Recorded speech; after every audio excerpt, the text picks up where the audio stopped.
You okay? Shaylee? Ready to go? I'd like to call this City Council work session to order Tuesday, August 4th, 2020. For the record, all City Council members are present, as are members of the city staff. We welcome you here.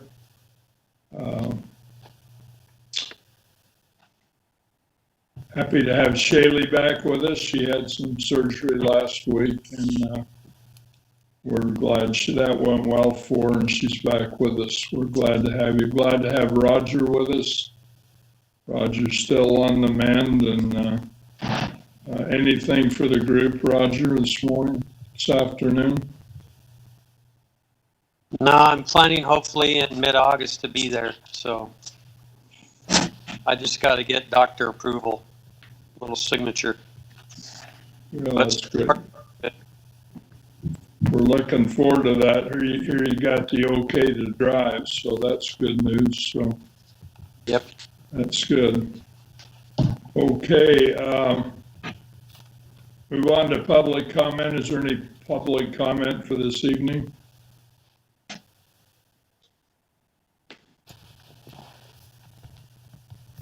Seeing none, we'll move on to the consent item, consideration of approved meeting minutes from July 21st, 2020, the City Council work session, and also the City Council regular session on the same day. Do you have any changes or corrections? We did have one minor one that Shaylee has already corrected on the mayor's report.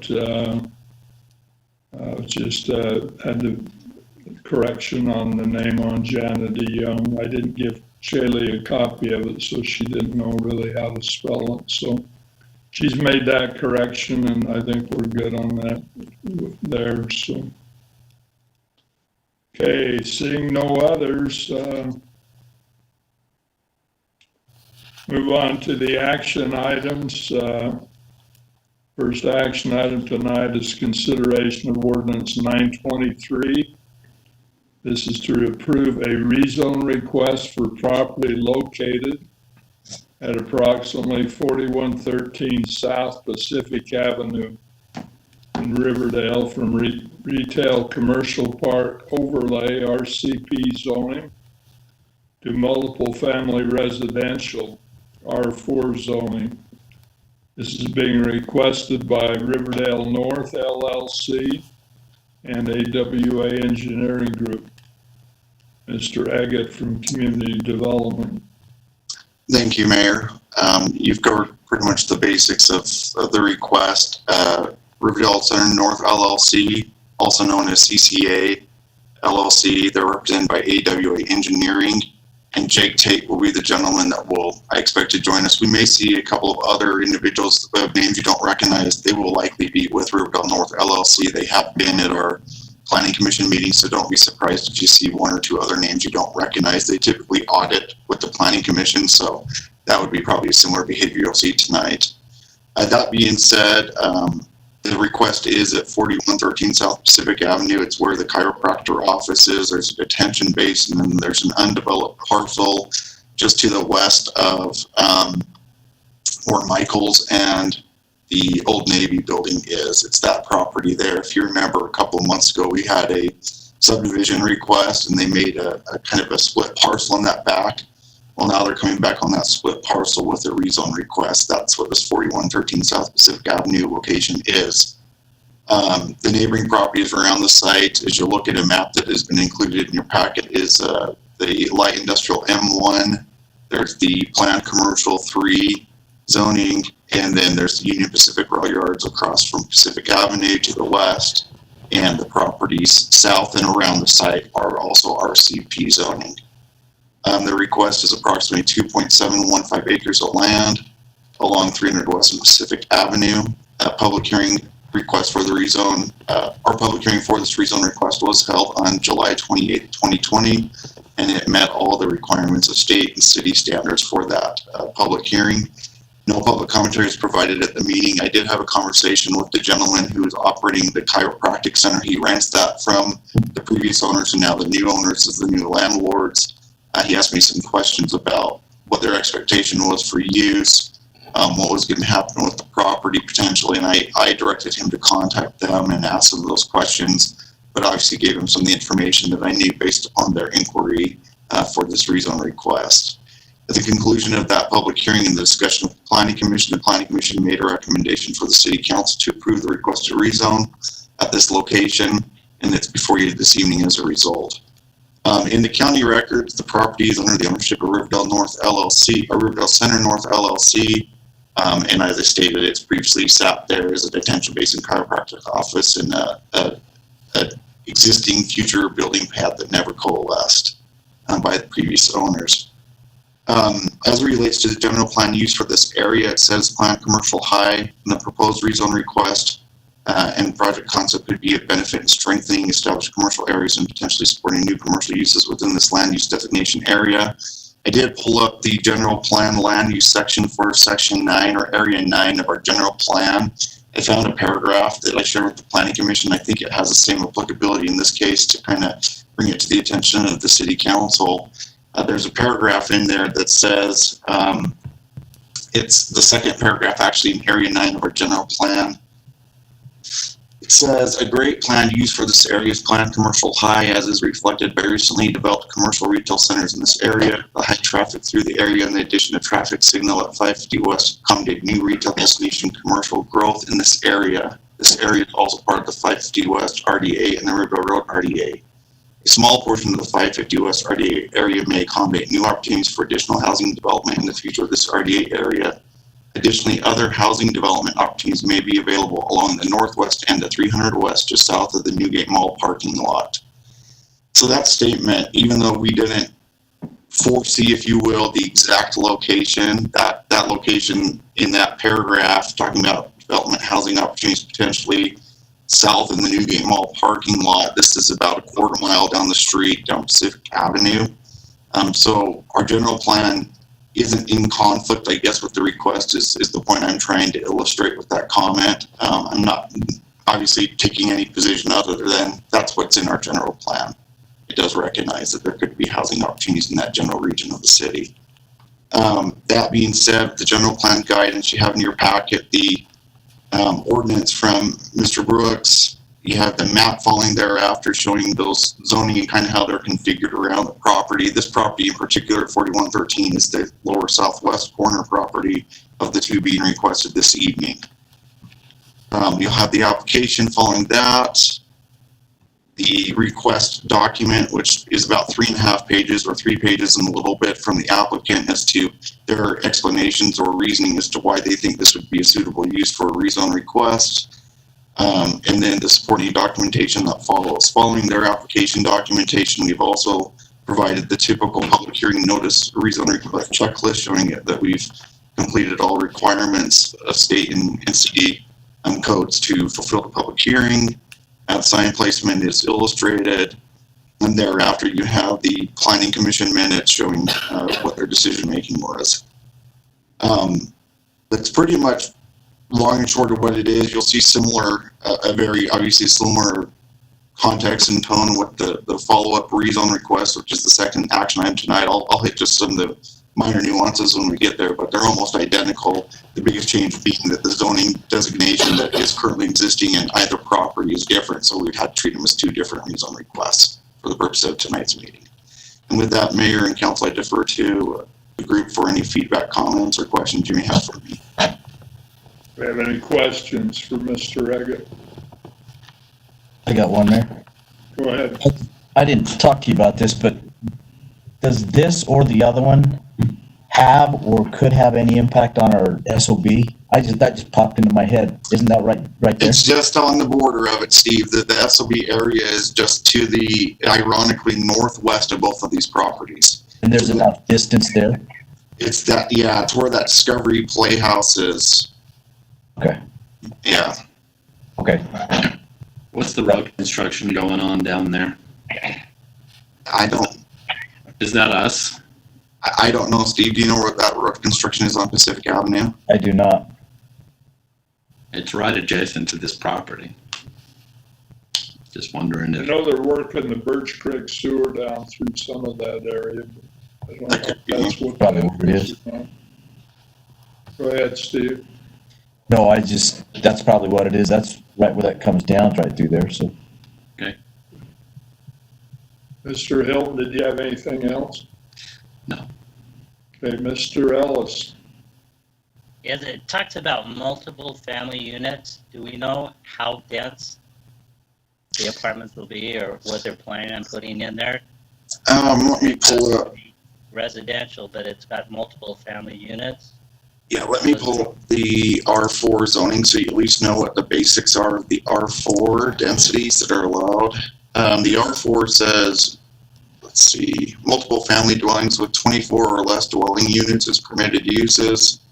Conditional uses is multiple family dwellings with 25 or more dwelling units, and then you go down further and there's kind of this sliding scale matrix that's established for multiple family dwellings in Title 10, Chapter 90, Section 4. It's kind of complicated. You almost have to work back into it. But they were going for R5 or R4. I talked with them about it. I explained to them that the R5 might be a pretty intense request, but clearly it was always subject to the city council's discretion and discussion. They scaled back the request, and that's why they brought it in as an R4, kind of for the reasons that I think they might be at concern with high density or higher density. The language that is used in the code for a multifamily dwelling is 6,000 square feet for first building plus 2,000 square feet for each additional building plus 1,500 square feet for each building. So, and then it says for bachelor and bachelorette dwelling, which they're not asking, but it says same as above plus 1,000 square feet for each occupant in excess of 4 in each unit. I shouldn't say that they're not asking. I don't quite know, but the intent is not for it to be like college dormitories, which is what a bachelor and bachelorette dwellings would be. So, and then you kind of go down and you look at some of the other limitations in an R4. The biggest one thereafter is lot coverage, where it says no building or group of buildings with their accessory building shall cover more than 50% of the lot area. They have an open green space requirement of at least 30% of the lot area. And in no case shall the ratio of the total floor area in the building to the total lot area exceed 2 to 1. So it creates a smaller footprint of what kind of buildings can even be on the lot in an R4, whereas an R5, I believe it can cover 60% of the lot. The open green space, I think, is 25 or 20, and the special regulation is 3 to 1. So you can see that there's definitely, as far as presence on the site, an R4 has less presence than an R5 request would. And that, there, by very nature, then limits your density and the size of building you can get. Now, that being said, height-wise, we don't have a maximum height, but we don't want to get too far ahead of ourselves and talk about too much site planning. But obviously, when site planning comes in, you know, we would have some discretion with height if there is a justification for too high of a building, if it gets rezoned. Again, given that we even get to that point. So we'll have a site plan later on to improve or tweak a little bit, right? Yeah, you'll go through a whole site plan process, 2 reviews with planning commission, 1 with city council. Again, should it get rezoned, and then they bring in a project, you'll go through a whole project process and multiple staff reviews. Okay, also there's a problem with transients in that area by the railroad track and in that section of the city. Are they aware of the Lantern House and the traffic that goes through there, and are they concerned? Yeah, it actually came up in the planning commission meeting. If you look at Commissioner Jones, he brought that question up, and in the minutes it says, Commissioner Jones asked if he is concerned about the homeless shelter being located within miles of the property. Mr. Tate, who's with AWA Engineering, stated that residents usually like to self-patrol their neighborhoods, and he's not concerned about the homeless shelter right now.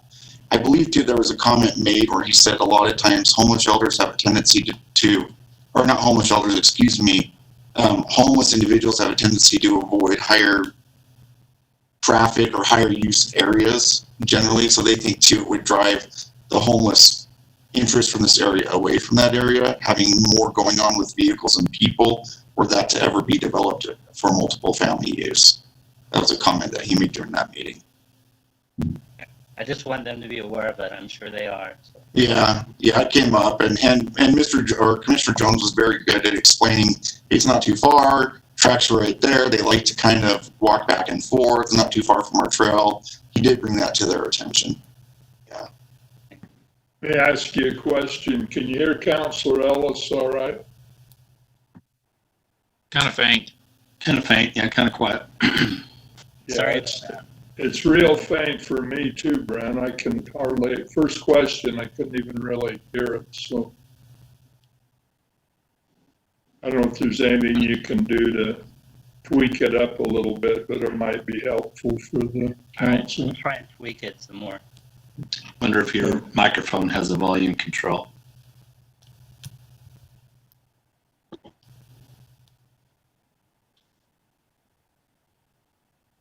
Okay, any other questions for Mr. Eggett? Mayor, I had one. Okay, Hey, Mike, do we have any idea what school these kids will go to? Ooh, that's a good question. I don't know. I didn't even think if that's one that hasn't come up, Braden. I'm not sure. I don't know. I don't know if they go to Riverdale or THL or which of them they would go to as far as elementary. Obviously, I think the junior and high schools would be the same as everybody else, but I don't know. It's a good question. I don't know. Okay. Then the other question I had is about, and I didn't have a chance to go look, but what kind of fence do we have along that railroad track? I mean, I know at one point it's just kind of a barbed wire thing. Is that our responsibility or the rail yards or? That's another good question. Just worry a little bit about that. You know, you're just right there with little kids and stuff. I don't know. I'm trying to see in my mind's eye. Yeah, it's either barbed wire or chain link, and I don't know if Wire. And I think, honestly, I think that if I were just to broker a guess without knowing details, I would say that's the railroad's responsibility, to be very candid with you. And maybe at that point, if it was rezoned and site plans coming, what I would do is I'd reach out to Union Pacific and let them know what was going on as an affected property owner so they could be responsible and put up appropriate fencing if it, came forward as a project. I think that would make sense that we should notify them. And I would gladly do that. That's not an issue. the developer may have a plan for that too, or it's situations there. But sorry to interrupt you, Councilor Mitchell. No problem. I think it was great that Commissioner Jones brought up the noise issue too, and hopefully they'll just be able to insulate or something to mitigate that. And I guess the people just know going in, that's going to be significant. I think. That's the key point that he said in response to that is, the residents, it's not a surprise, there's tracks right there. So the residents that would live there, should it be developed, would be aware that there's tracks there. Yeah. Mr. Mayor? Go ahead. Oh, I'm sorry, Braden, were you done? Yeah, just one last question. Mike, I assume this helps with our percentage of affordable housing and that sort of stuff. I was hoping somebody would bring that up. It's a huge win.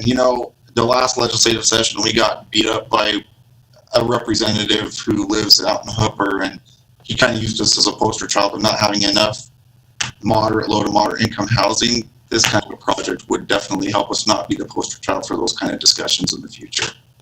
And I'm generally way against, high density type projects, but this is a pretty good fit, and their justification in their letter was pretty good too, as far as the foot traffic to all those businesses, and it's tucked back in there. I think it's got potential to be good all the way around. So we just got a few problems to make sure it's safe and work. Well, and from a sustainability practice, from an economic development perspective, you can see the argument where it's even potentially a benefit to us to have even more rooftop units in that area. Again, put my economic development hat on. It sustains the businesses that are there and maybe attracts even more economic development opportunity to that area where it's a little bit older and having some challenges with the new RC ruling. Some of the other challenges that area is going to face might be able to bring some more sustainability to that area.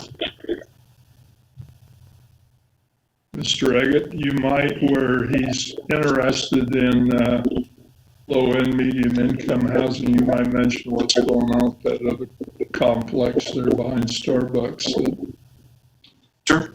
might be interested. They're going to go ahead and build another building out back for, well, you got the figures, so I'll let you mention that. Yeah, you're talking about with Green Hill Apartments, Mayor? Yep. Yeah, Green Hill Apartments, just so that the council is aware, there's a new owner that's interested in picking that up from Mr. Wilmore, and they're going to move forward with potentially a site plan amendment. I believe it's 40 units or 42 units in one building. They're actually going to take the whole building on the south end of that property line that the previous developer had brought forward, and obviously the project didn't go forward.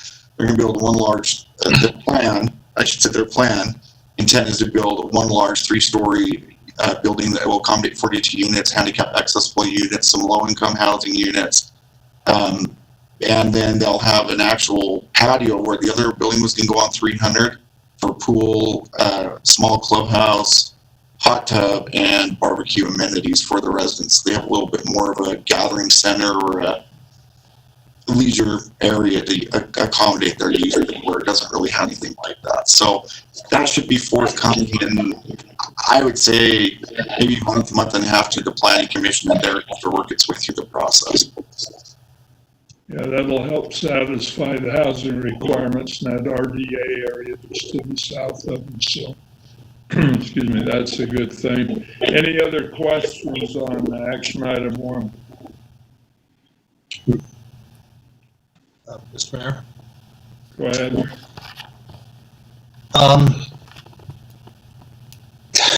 I'm really having struggles with, by the way, Brain, to answer your question, right to the north of this proposed zoning change is a preschool, and they go to Riverdale Elementary, but they are transported by their vans, but quite literally, it would depend on wherever. It will probably in the Washington Terrace or Riverdale, and just depends on who can accommodate the numbers. And right now, it probably Riverdale, but that's to be determined when there's actual kids, because they would need to be bused because they're crossing a road. Anyway, moving on. I'm a little incredulous of what you're saying about low-income housing, because to me, the market is driving values. You can't say, unless you're a government entity like what we have over at the senior center, that the rent is artificially going to be some predetermined number. The market drives it. Now, when you say low-income housing, what comes up in my mind is government subsidized. So is that what you're talking about? We have to have, Chevy Chase, what used to be called Chevy Chase Apartments, it's been sold a couple of times, was built where it was built on the premise that it would accommodate government subsidized tenants, welfare, whatever you want to call it. Is that what the euphemistic term, what you're trying to say? That, by the way, I'm not in favor of this, so I'm going to play devil's advocate on everything that's said tonight. So is that the term, euphemistic term? Well, low-income housing means government subsidized. Is that what that means? I'll answer that question, but let's be clear that this is a rezone. When I talked about the low-income housing, there might be a few units for low-income housing. I was talking about Green Hill Apartments. That's not tied to the rezone request. That was just for your information as a council. Right, but you did say this goes a long way to whatever some developer / legislator and state legislature. It comes to state legislature. Developer. Yeah. Councilor Stevens?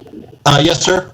I did use the wrong term. I should have used the term affordable housing. I think that's the correct term.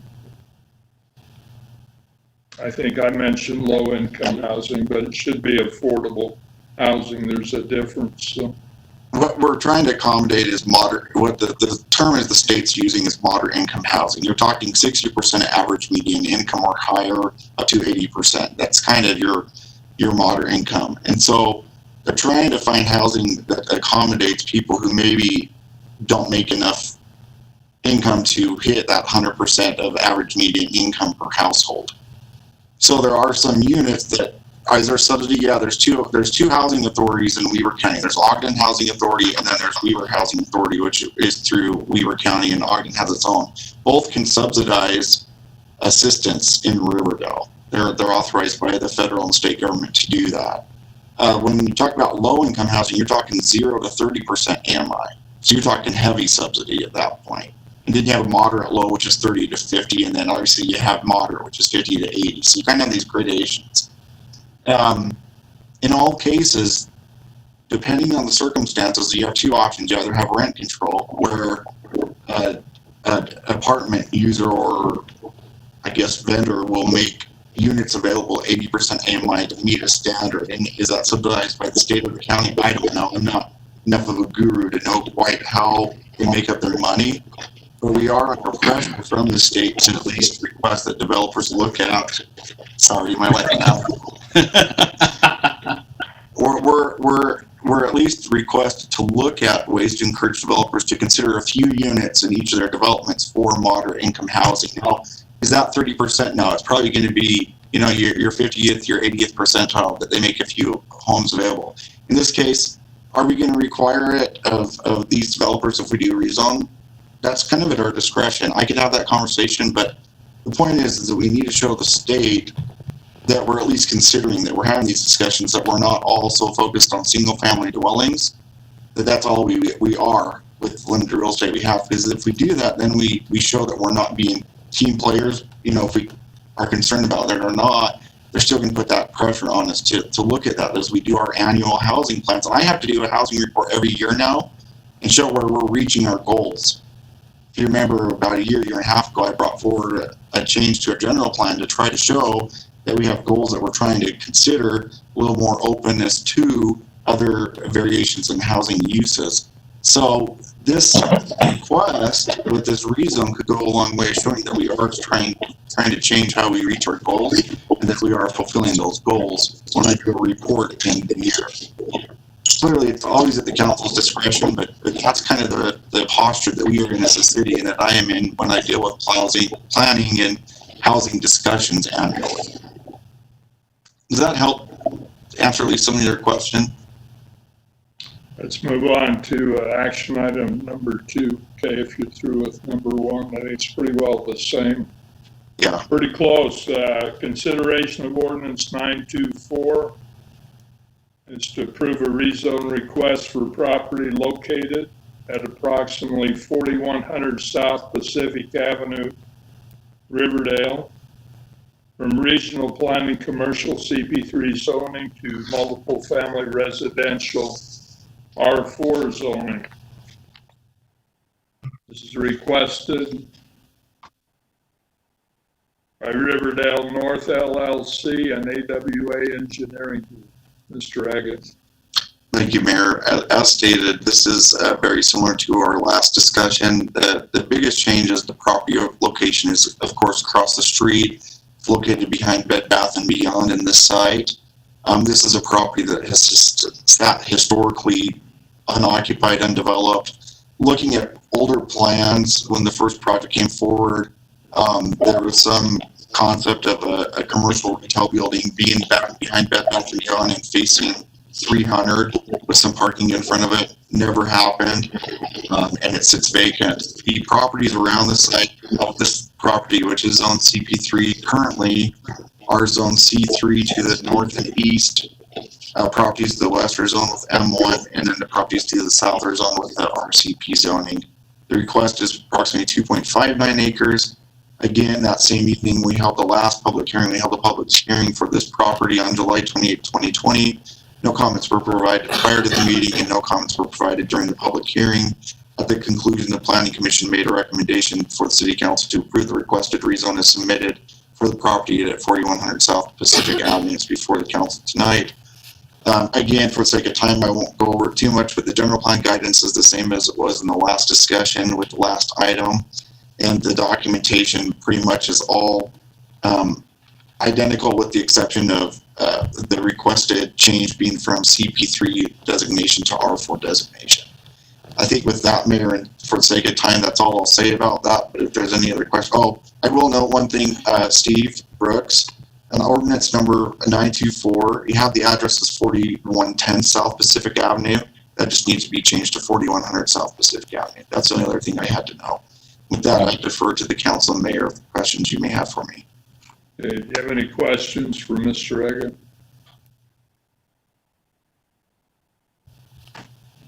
Okay, seeing none, we'll move on to discretionary items for this meeting. Do you have any discretionary items? Seeing none, do we have a motion to adjourn this meeting? So moved. Second. Okay, we got a motion, Mr. Ellis, second, Mr. Hilton, is that right? Yep. All in favor? Aye. Aye. Any opposed? Meeting's adjourned. Wait just a minute or two, then we'll start our city council meeting.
I think we've got everyone back, it looks like, pretty close.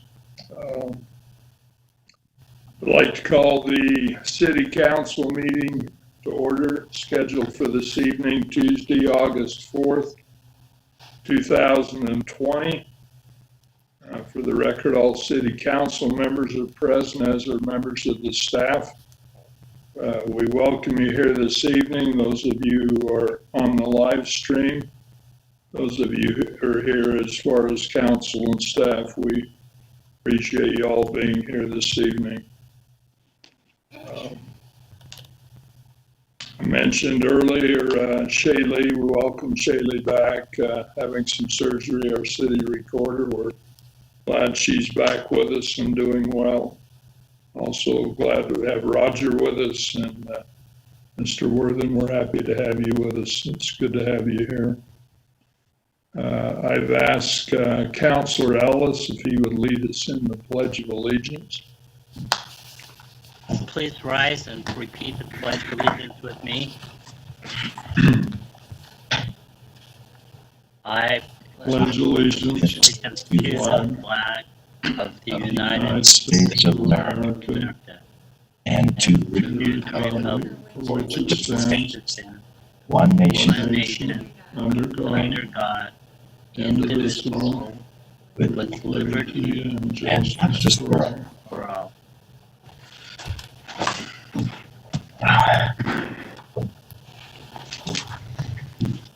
Thank you, Councilor Ellis, for that.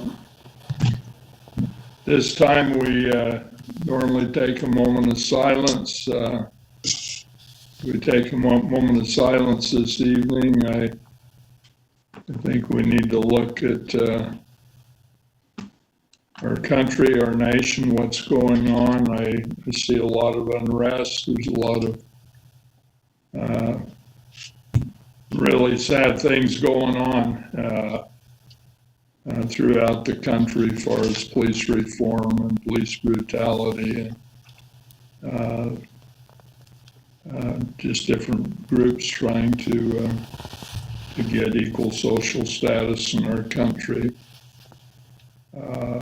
We even had a incident here. It wasn't widespread. I didn't see it on the news. I mentioned to one council member the other night, but I think it was Sunday night here locally. somebody took red paint, spray paint. The report that I read sprayed many vehicles at Larry Miller dealership, also their buildings. Alpine Church was also received painting, as in some of the residents down in the that subdivision just below the Alpine Church. So a lot of things going on, a lot of concerns I think we all have. We're concerned with the pandemic and hoping things get better. The numbers have really dropped this past week, and that's good. People, I think maybe it's the mask. Stores are requiring people to wear masks, but I just like to take a moment of silence this evening in behalf of the country we live in.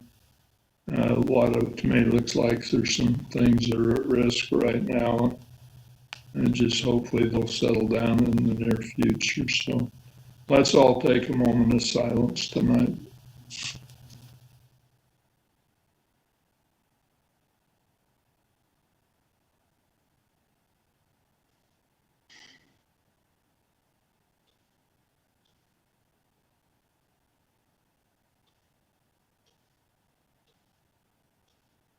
Thank you very much. Move on next to public comment. Ms. Evans, do we have any public comment this evening?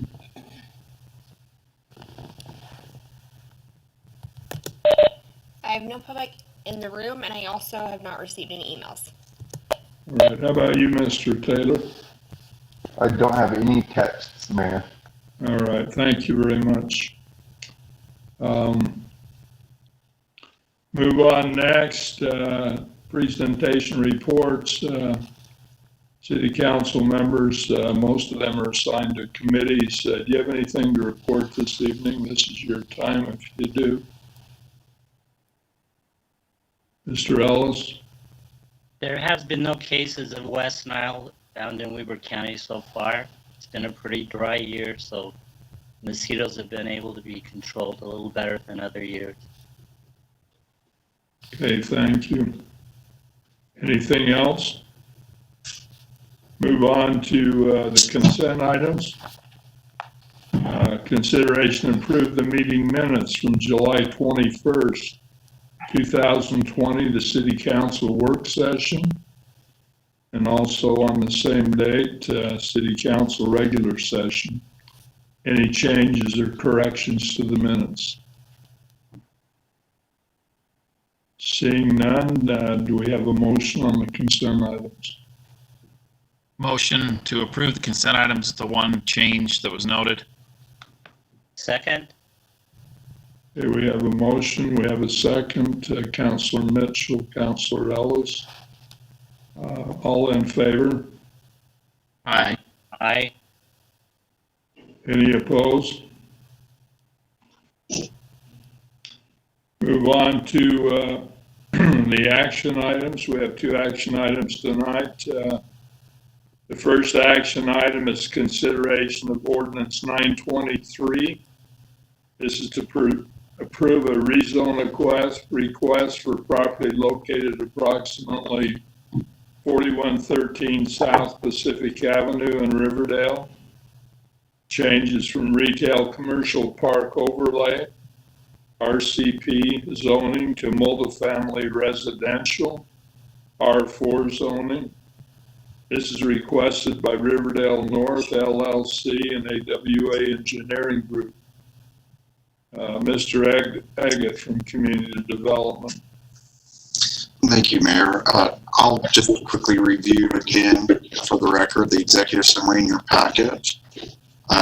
As you noted, Riverdale Center North LLC, also known as CCA, is the applicant tonight, and AWA Engineering is representing their interest on their behalf. The representative for AWA Engineering is Jake Tate, who has joined us this evening. I do see his letters, and I'm sure he can make himself available for commentary after I get through with representing their petition. The request is located, as you stated, at 4113 South Pacific Avenue. The zoning currently is retail commercial park overlay, or RCP zoning, and they're requesting the R4 multiple family residential rezone. for potential future development of future residential multifamily development project on the property. And you can read more about that in the packet with the applicant's submission. Neighboring properties around this are M1 and CP3 to the north and east. The to the west are Union Pacific Railroad yards, and to the south is RCP. The property is 2.715 acres of land. A public hearing was held for this rezone request with the Planning Commission on July 28, 2020, and all required state and city code standards for those public hearings were met to provide for public commentary. No public commentary was provided during the meeting for this item, and I did receive one inquiry prior to the meeting from the chiropractor in the chiropractor office on this property, just requesting to know more details about what might happen with the property. You know, he might need to work with the property owner on the potential future use of that property going forward. At the conclusion of the meeting, the Planning Commission recommended City Council approve the rezone request as submitted for the property at 4113 South Pacific Avenue. The ownership is showing in the county records as Riverdale Center North LLC. And again, the site has a regional detention base and a chiropractor's office, and then an undeveloped parcel of property next to a parking lot that gets underutilized significantly. The historical plans were for that property to be developed as a neighboring complementary commercial use, but it never happened. And it sits as it sits undeveloped with the chiropractic office next door. The general plan use for the area is planned commercial high, and this proposed rezone request and project concept could be a benefit in strengthening the established commercial areas and potentially support new commercial uses within the land use designation area. In our general plan, there is a paragraph in our general plan talking about additional housing opportunities, somewhat in this region, maybe about a quarter of a mile to the north next to the mall behind Staples and Ross. So it is not necessarily any conflict with the land use plan in that aspect either. Following the executive summary, you have provided the ordinance documentation from our city attorney supporting a map illustration of the area, the application from the applicant and his response for the reasoning behind their desire to rezone the properties. Then you can have the supporting documentation. In this case, this is the one that's kind of property in the lower southwest requested area. The application has been paid for. You see the checklist regarding the public hearing notice and all the supporting documentation for that, including showing the signage was placed on the property for the public hearing. And then thereafter, you have the minutes from the Planning Commission and their action taken during that meeting on the 28th of July. With that, Mayor, I would defer to the City Council for any questions that may be for me or for Mr. Tate, who is joining us, and go from there. Thank you. Thank you, Mr. Eggett. Any questions from council members? Mr. Ellis. I was just wondering what the plan is for the chiropractic office that's there. Are they going to tear that down? I know that the renter's concerned and hasn't, as last time I talked to him, had any definitive answer as to what they're going to do with the house. Still really hard to hear you, Councilor. I heard the question if you'd like me to respond. I did hear you, Mr. Ellis, so Okay. yeah, the intent is that house would come down with the future development, but CCA does have quite a bit of commercial property in the area, and so if the tenant desired, he could be relocated into an inline space in one of the spaces that CCA has. Okay. Thank you. Thank you. Any other questions? Mr. Stevens. Okay, thank you. Mr. Tate, I'm going to go with you through your letter that you listed. And that has the letterhead of Anderson, Wallen, and Associates, and it's signed by yourself.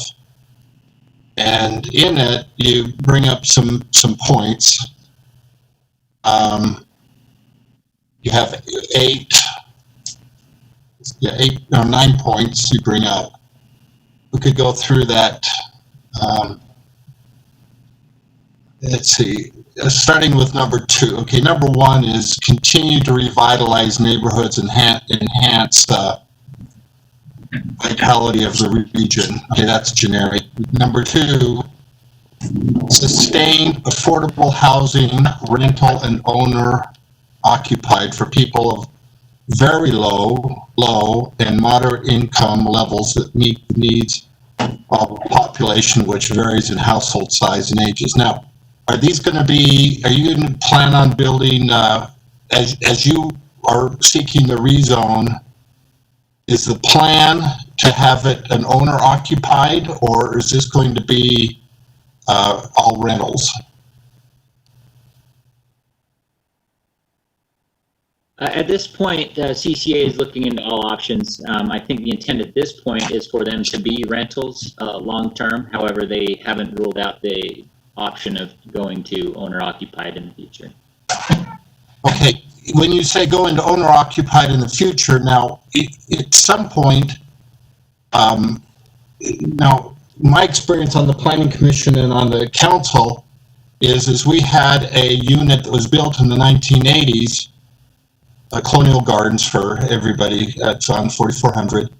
And when they built it, it was built to be a townhouse, and they went and got specifically an EIN, a tax ID number for each individual unit when they built it in about 88, 89.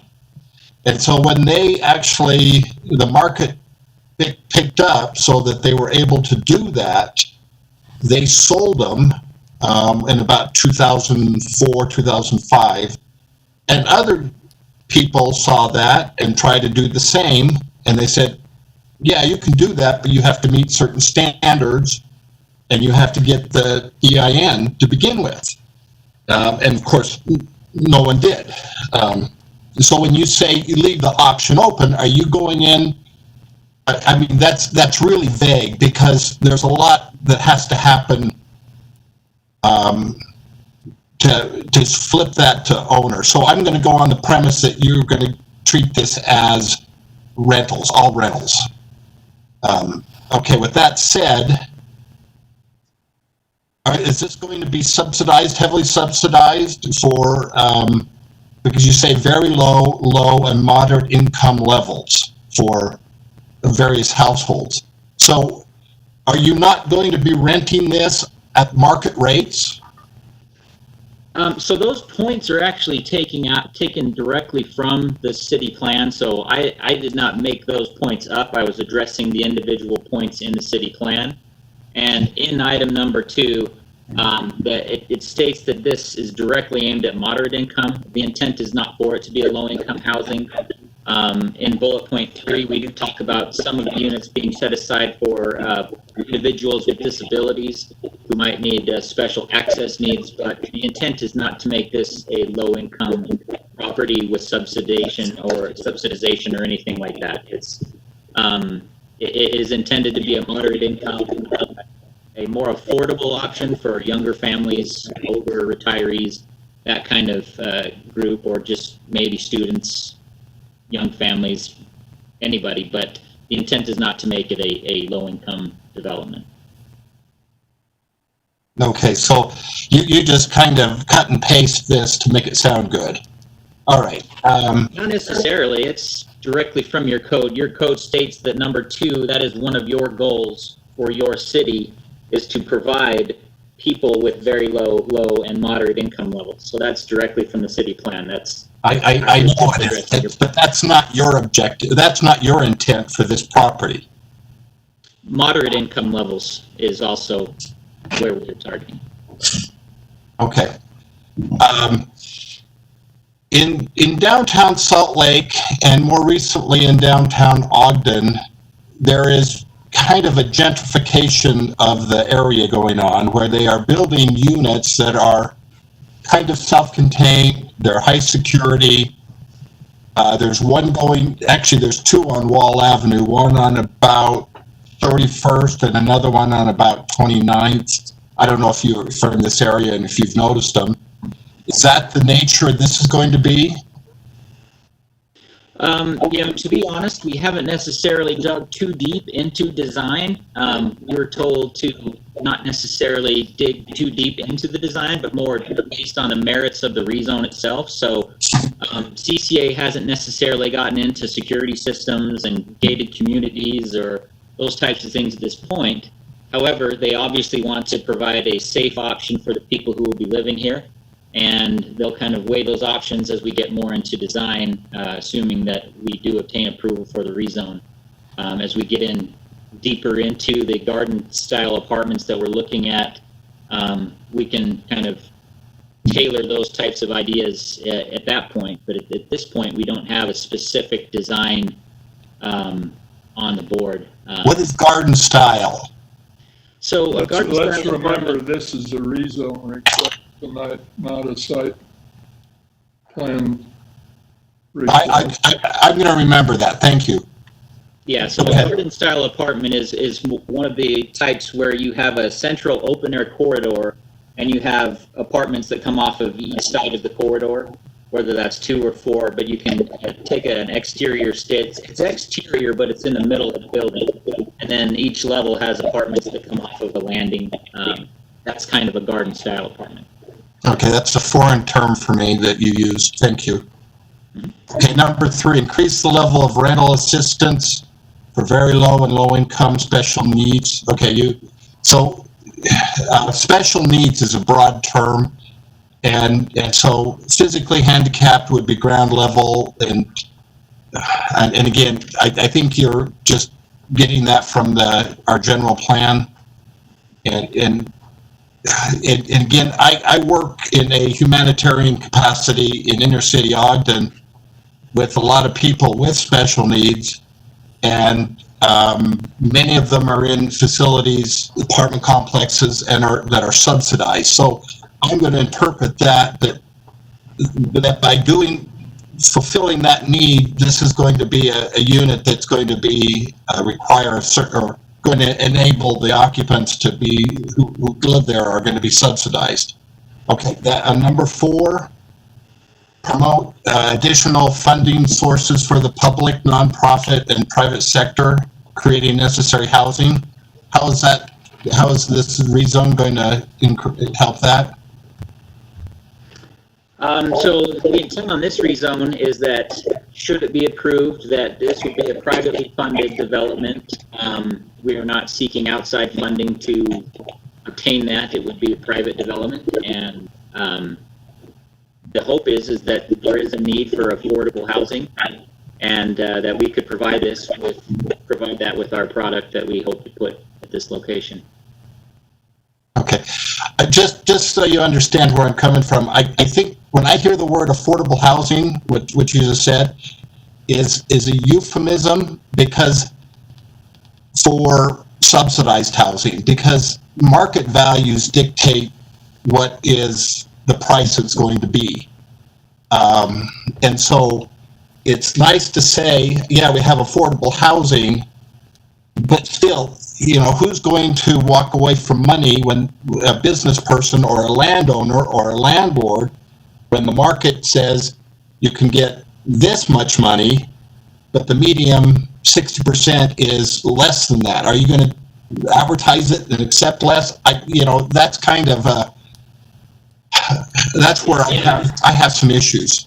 I think what we're saying is that a typical single-family home is out of reach for many people at different stages in their lives. What we're trying to provide is a product that is more affordable than, say, a single-family home that a young couple couldn't afford right out of school or when they're first married, or maybe a retiree who's looking to kind of downsize from maybe a single-family home into something that is more manageable and a smaller payment than maybe what they would.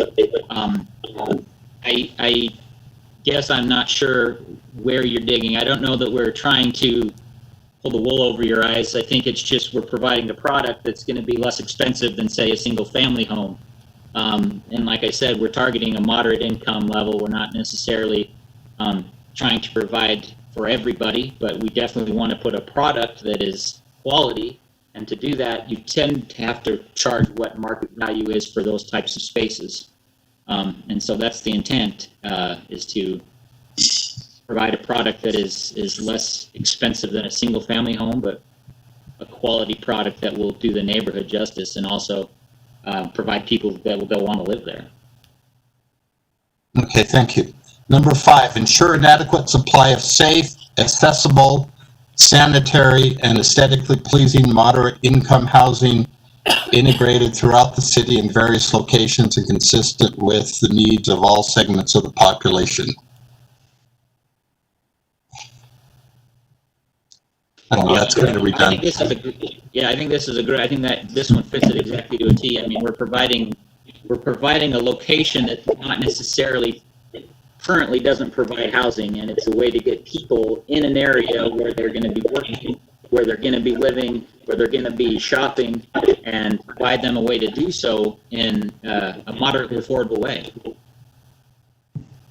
You know, I worked, like I said, at humanitarian services in inner city Ogden, and the people I work with, the most common is the bus routes.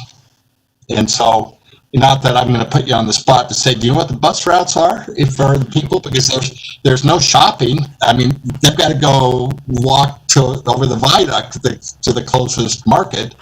Well, on 36 and 36 Riverdale Road also. But, you know, does the bus route go there? You know, and I don't expect an answer on that. But the products and services that are within a certain area, I mean, you still need to have resources like an automobile so when you start talking into moderate, this is where having a bus route or whatever. Okay, number 6, sustain a mix of lot sizes and housing types in existing developments so that the moderate income housing is properly integrated and not concentrated in one developmental area. Sounds like you just copied and pasted from the general plan again. Unless there's anything you want to add.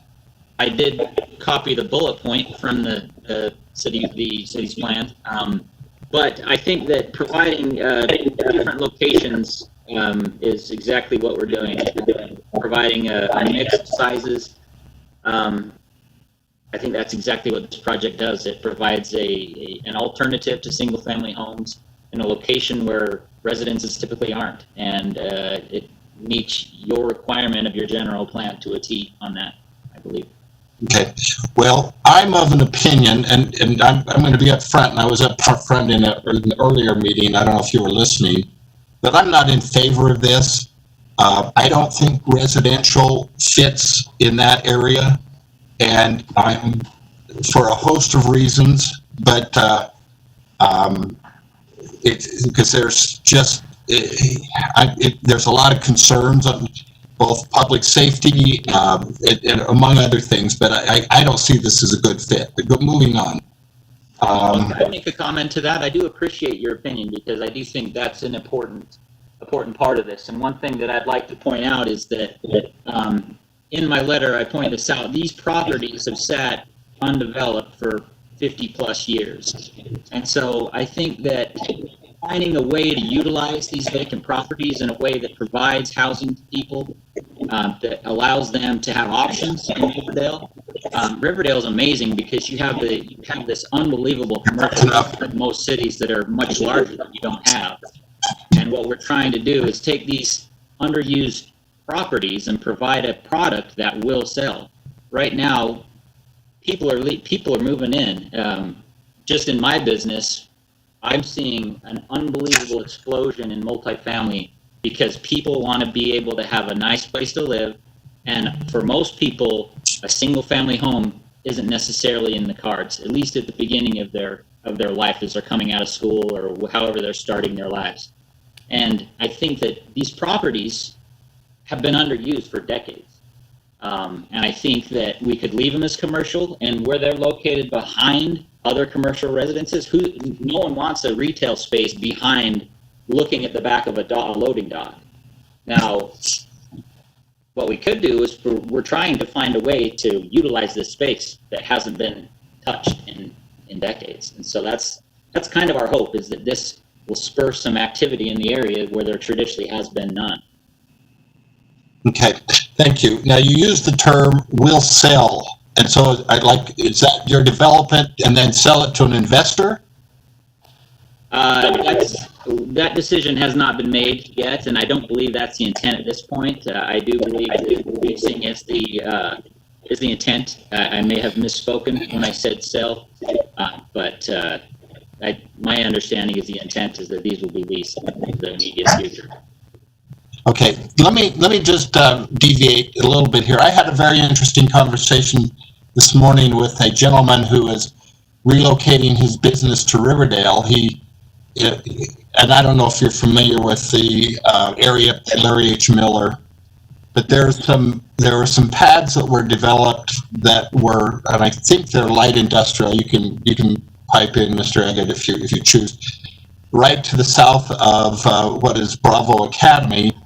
And I believe the term that they use is a co-op, where there's a building and then they're sectioned off where you can have businesses. And this particular gentleman I had a conversation with is buying 2 of those units, and he's quite excited about it. And there's another development that happened that was kind of behind, it was done, I think, by Mr. Katrubis behind Walmart, east of Walmart, that it's of the same nature, where you can put, like, there's a big bay door, there's a little office space, you know, it's great for like a plumbing or heating or some sort of, where you have service calls and you have to keep an inventory and different things.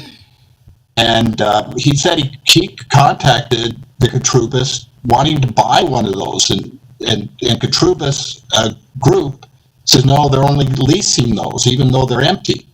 And so when something came available where he could actually buy it, like he's doing up there, where he actually owns 2 of the 6 units in that building, as a co-op, he's very excited about the prospect of moving to Riverdale and owning something.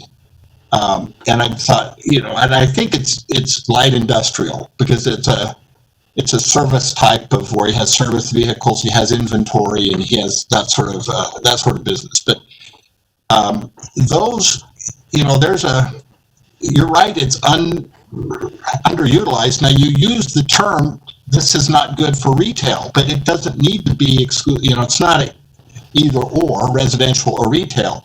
It can be other things. I mean, I'm just talking about this gentleman who I met and spoke with this morning, and he says he's been trying to find a unit like that, and apparently they're quite popular, where you're not just putting money out the door for rent or lease, but you actually have you own something. And so he was, you know, and so when you use the term retail also, that it's behind retail. I get that's properties behind retail, and it's not going to be conducive to other retail, but there's more options than just retail, and so maybe being a little showing some ingenuity, and I tip my hat to you for wanting to develop it. I just don't think that this is right for residential. Okay, number 8. Consider the adoption of a rehabilitation code to address improvements of older residential buildings, units, encourage stability of revitalizing of older residential areas. I don't think that's applicable to what you're trying to accomplish in rezoning. Unless you're going to take that home that the chiropractor's there and revitalize it. No, but I think our hope is to provide that stability that residential properties would. With the volume of commercial and retail and space that you have, there's a lot of transition that takes place. And so the hope is that by putting some people here permanently, it would provide stability in the area, and especially the businesses along the corridor would be direct beneficiaries of those residences, since they are in walking distance. Okay, you use the term permanent, so renters, now, I've spoken with other developers and people who have those properties. Average tenant stays in a rental 10 months. So permanent maybe is not, I don't know, if that really is what you meant. The intent of my comment was to mean people would be living here in the permanent nature, not necessarily a specific person for the rest of his life. Okay, and number 9, update the moderate income housing element and affordable housing model to determine the housing needs of all for all groups, to qualify special housing needs, and to identify solutions to housing problems every 2 years as required by state status. Is that something you're going to be doing, or is that just kind of, again, brought forth from the... That's something that we do. That's what I was referencing in the work session. Councilmember Stevens, we're required by state code to do a report now annually, but every 2 years, update portions of our moderate income housing plan. Okay, but Mr. Tate put that on his letter. Yeah, he just took the general plan elements and then responded to them in the following bullet point that's called the italicized commentary. So. Okay, so then, okay, thank you, Mr. Tate. Mr. Eggett,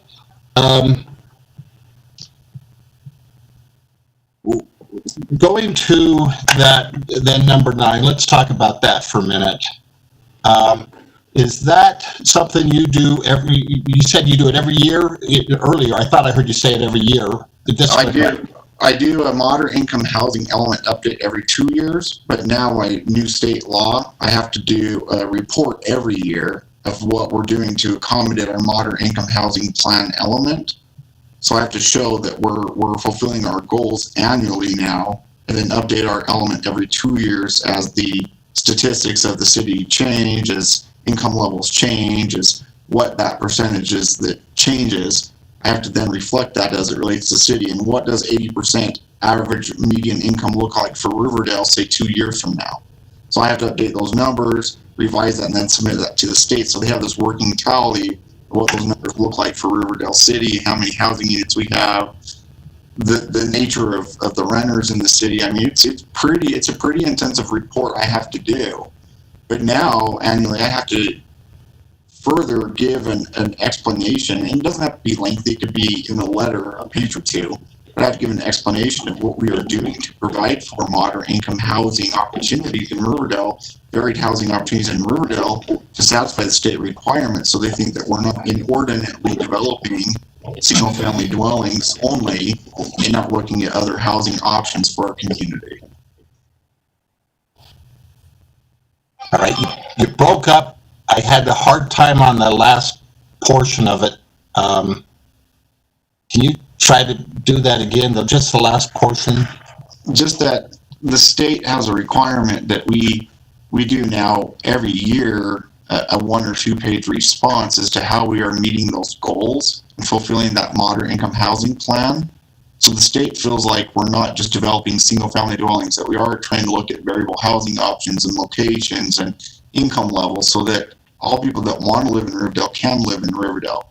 But if we don't show that we're doing that, then what the state is now has threatened to do is take away funding in the form of road monies and other forms of income that we count on, rely on, especially in light of some of the challenges we're facing right now.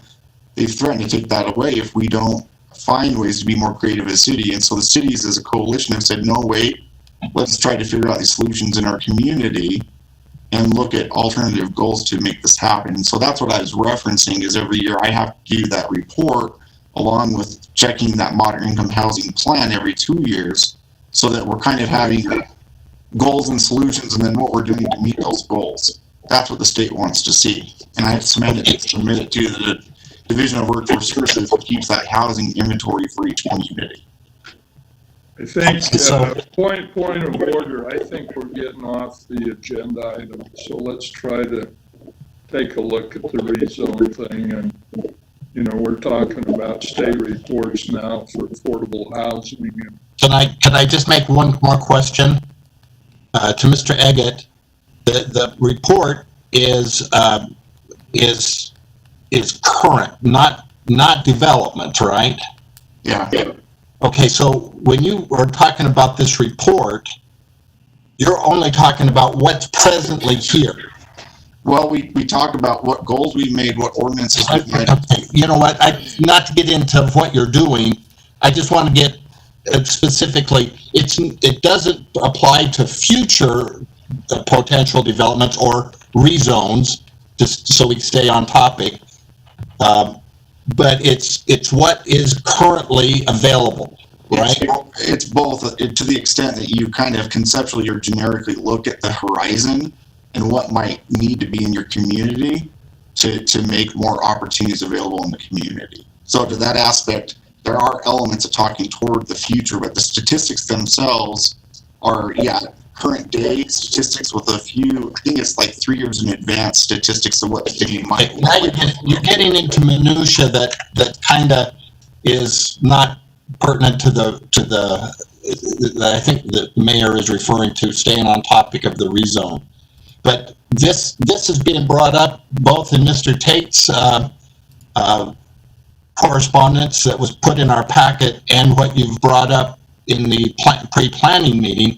And you know, if this is relevant to the rezone, I think it's open game to talk about. But so please, you know, kind of, I know you can fill space with the minutia of the details of the report, but what I'm trying to ascertain from you is there seems to be a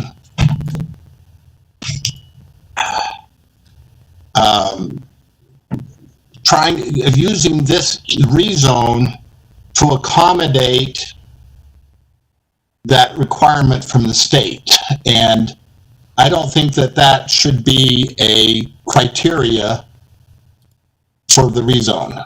And I'm not suggesting that. I'm saying that it could assist us in that perspective, but I'm not necessarily taking a position either way, Councilmember Stevens. I'm not. I'm saying it could assist us with that perspective in the future is what I'm saying. Okay.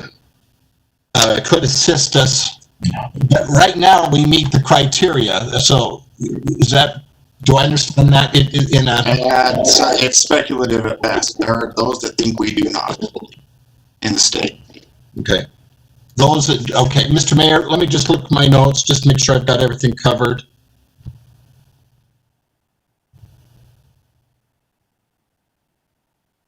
Okay, thank you, Mr. Mayor.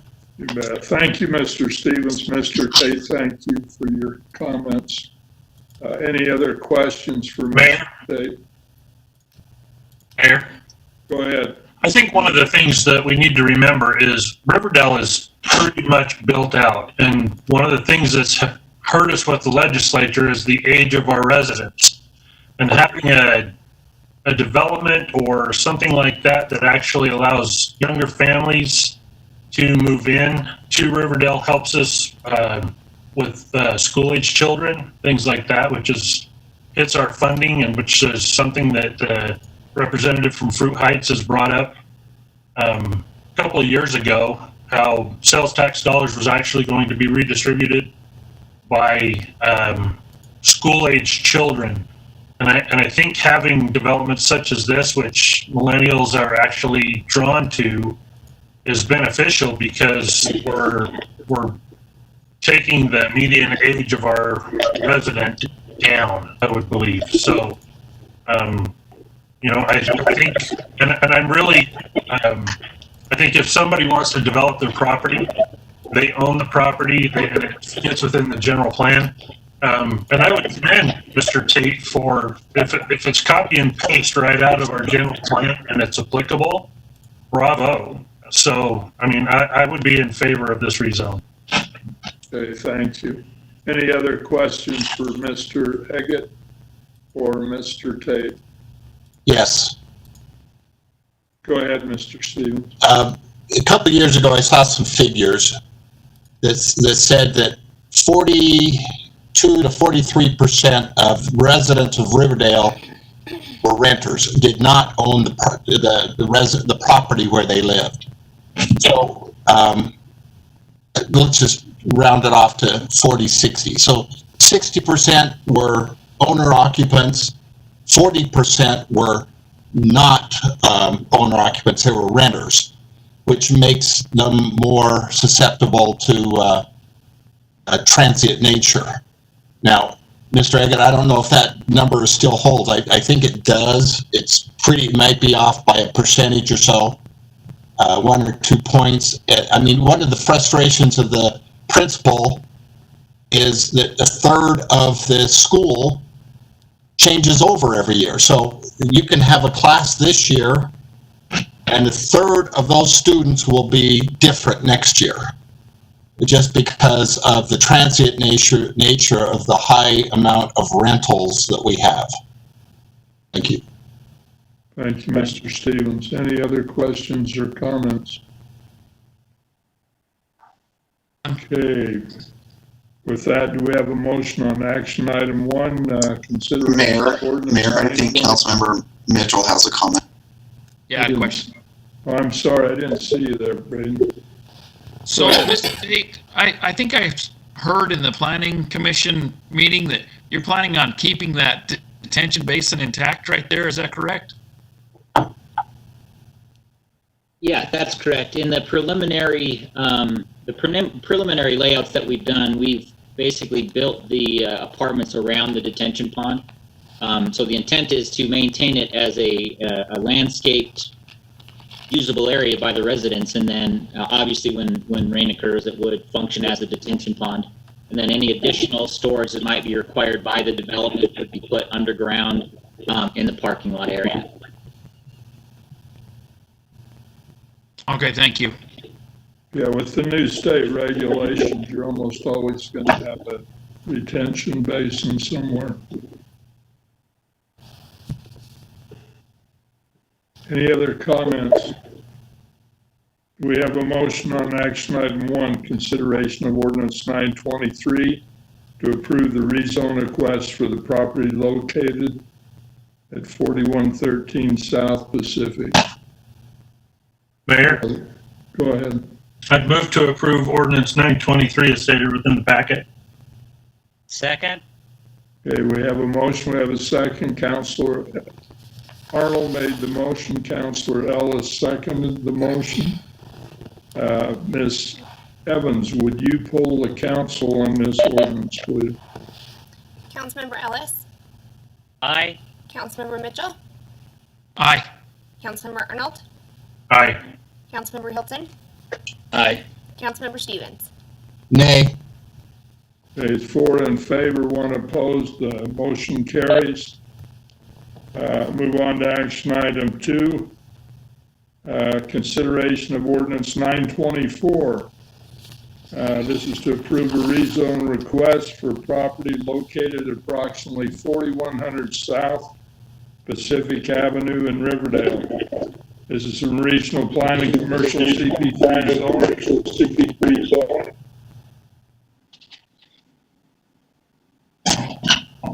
To multiple family residential or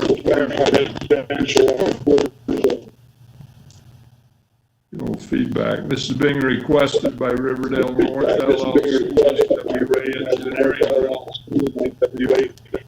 WA. Thank you, Mayor. We'll see if I can do this without a lot of feedback. Yes, as noted, the request is the same as the last item. It's Riverdale Center North LLC, as represented by AWA Engineering and Jake Tate, who's with us this evening.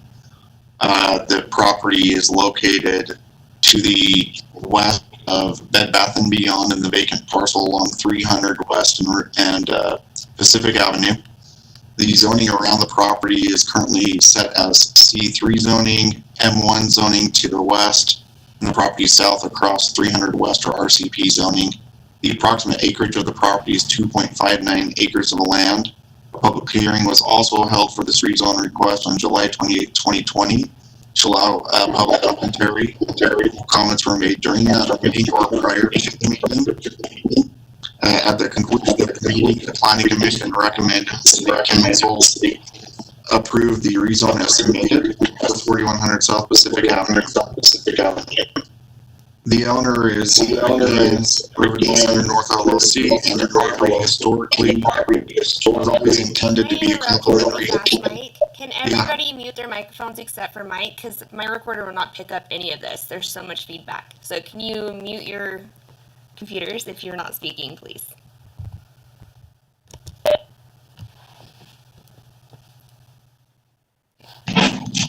Okay, I'll go ahead.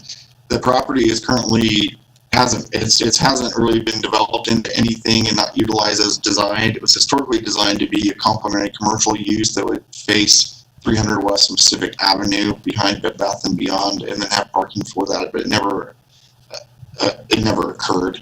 The general plan guidance is the same as it was in the last item, in that this is a planned commercial high area, and proposed rezone request and project concept could be a benefit in strengthening the established commercial area and potentially support new commercial uses within this land use designation area. And then the same general plan commentary, second paragraph of area 9 would apply here as well as discussed at the previous item. The ordinance number 924 is provided in your packet, with the exception of the first paragraph needing to reflect 4100 South and in place of 4110 South. Thereafter, I provided the map again, the application, same as the last item, with all the supporting documentation, the public hearing checklist requirement showing that we've met state requirement for those public hearings, supporting documentation, documentation showing that the sign was placed on the property for this rezone request, and then the planning commission meeting minutes that have been provided showing the nature and the summary of what the planning commission's decision was for the meeting on July 28th. That being said, Mayor, I would defer back for any follow-up questions or concerns to this item as well, and we'd go from there. Thank you.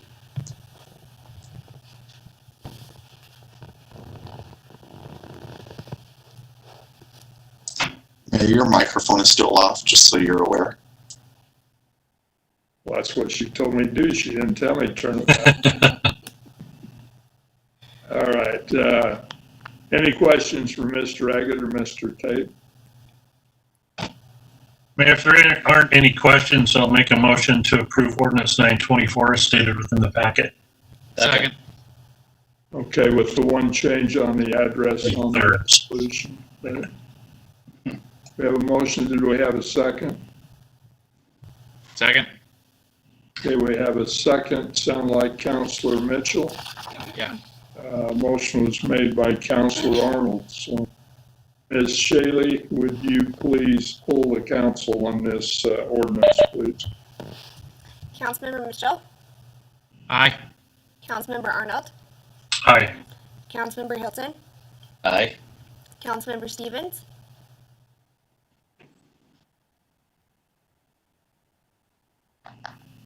Councilmember Stevens? His microphone's off. Sorry. Nay. And Councilmember Ellis? Aye. Okay, it's 4 in favor, 1 opposed, as I read that. Okay, the motion passes. Move on next to discretionary items. Remember, most of you are in a muted position, so if you have any discretionary now. Mr. Ellis? There was a nice article in the paper today about the connectivity between Washington Terrace and Riverdale. I thought that was a really nice article. Oh, thank you. Mr. Mitchell? I think I'm the only one with small kids on the council, but I just wanted to thank Rich. Hopefully he can hear this. He's been doing an activity. He's the second time he's done it through the community center for kids to go throughout the city and find a rock with his picture on it every day. And I interacted with a lot of the other parents that were doing it, and Jackson and I went and we'd find it every day, and it was a really entertaining activity.